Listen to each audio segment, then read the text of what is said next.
We get introduced. we get in. That was funny.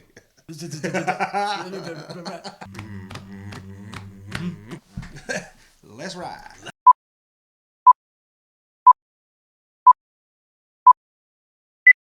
Hey guys, my name is Drew Solo. Poppy Ortiz over here. And today, this is a special moment. Alright guys, from now on, we're going to be doing Throwback Thursday reviews. Every Thursday. It's a flashback to the past, where we're going to be talking about any movies we want to talk about.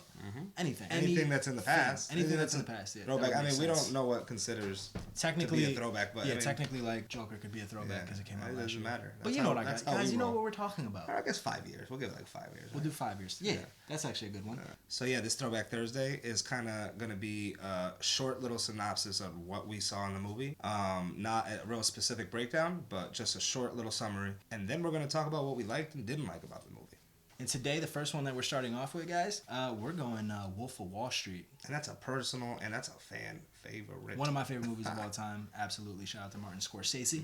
Scorsese? He's like God. People say his name differently. Like, I say Scorsese. And then I heard people say like Martin Scorsese. Yeah, and they're like, I don't know. Don't worry about it, guys. But yeah, let's go straight off rip. All right. So yeah, guys, we're just gonna start off right from the beginning. Based on a true story, we get introduced to Jordan Belfort. He takes this entry-level job at Wall Street, and that's kind of how he dips his feet in and kind of start get the ball rolling on his Wall Street career. And that's where we get introduced to Mark Hanna, which is played by Matthew McConaughey. All right. Kooky guy. Yeah. Kind of hurts.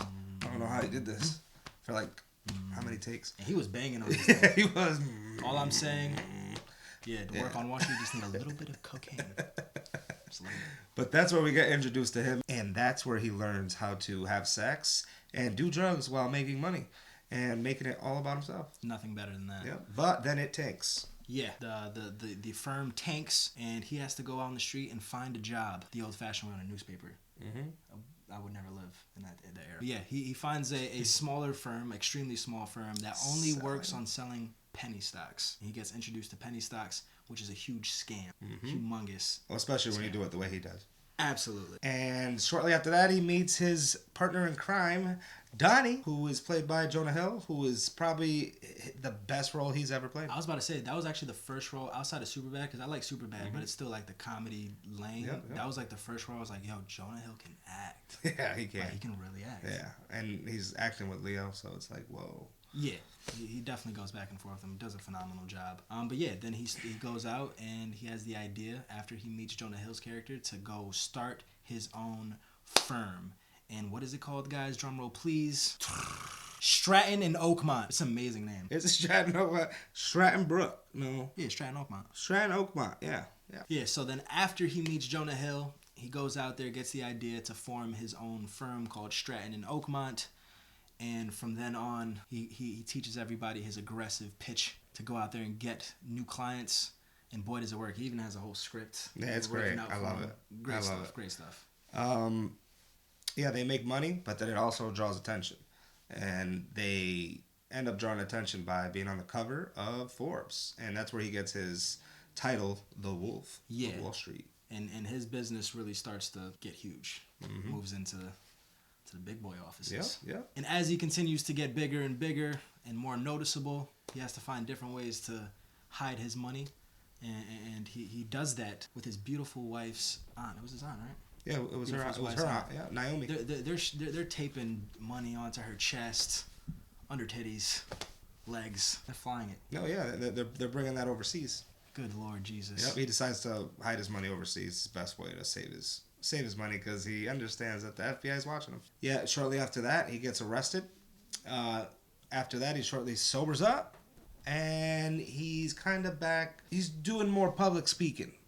We'll put it that way by the end of the film. His business gets shut down, so he can no longer go out there and be a stockbroker. They won't allow him to, so he kind of loses that. And they ended off with him, doing some public speaking, which summed up the whole movie, and it was great.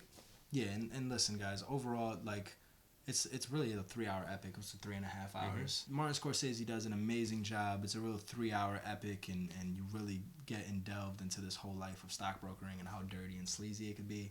Margot Robbie does an amazing job. She looks gorgeous. Gorgeous. Literally gorgeous. First time I've noticed her in a movie, and oh my god, that little scene where she's they have the camera, the hidden camera inside the bear's eyes. Yep. That was a great scene. That was a great scene. Jordan. Oh my God, Margot, I love you for the rest of my life. I really do. Yeah, that was a good moment. I like the moment where he was snorting some cocaine. I don't know if he was sniffing it from her butt or sniffing it into her butt, but either way, somebody's getting high. And the funny thing is, that is part of the opening montage of the movies. Which was great. You get opened right into that. You know exactly what you're getting into. Or the midget getting thrown into... Hilarious. I mean, that's great. Into the target. It seemed like an amazing place to work. How messed up is that? Seriously. Yeah, they had the marching band and the thing. They were wild. They were wild. And the movie was based off of his book that he wrote. And Leonardo DiCaprio was talking a lot about how, like, when he's reading the book, he's like, is this real? Like, did this stuff really happen? Because it seems like a movie. It does, yeah. Leo pushed to make the movie. He brought it to Martin Scorsese. I didn't know that. He brought it to Martin Scorsese, and he felt like Martin was the only person that could do it with him. And they had it was 10 years in the making before they actually got it greenlit. Because of how raunchy it was, yeah. Wow. And it's kind of crazy when you think about, like, Scorsese having problems getting funding for his movies, because with Irishman, he had problems because people thought nobody wanted to see old men from the 90s do a movie. Like, it's nuts. And he brought some new technology on with that. That was cool. It's kind of crazy. And I understand why he's upset at Marvel. But yeah, just an overall crazy movie, man. Remember that? Well, yeah, talk about crazy. Remember the part where the girl wants breast implants? So they ended up telling her she has to shave her head. So they shave her head in the middle of the office. Literally shave her head. And give her, $10,000 so she can get I think one of my favorite parts of the movie is when he's sitting down with Jonah Hill at the spot, and all of a sudden Jonah Hill is just like, smoke crack with me. Get high with me, bro. Smoke crack with me, bro. That shit is so crazy. And like, let's run. That shit was so... Or he's high off Quaaludes and he can't... It's like the famous scene of the movie where he's high off Quaaludes and his body starts like... He can't function and he's crawling to the car.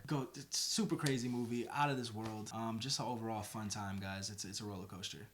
We had to come back and talk about it for Throwback Thursdays, and man, one of my favorites for sure. But yeah, if you haven't seen these movies in a while, please go back and check up on it, because man, it's a fun ride. And if you have any recommendations on any movies you'd like to see on Throwback Thursday, let us know. And until next time, please like, subscribe, comment, all that good stuff, and we love you guys.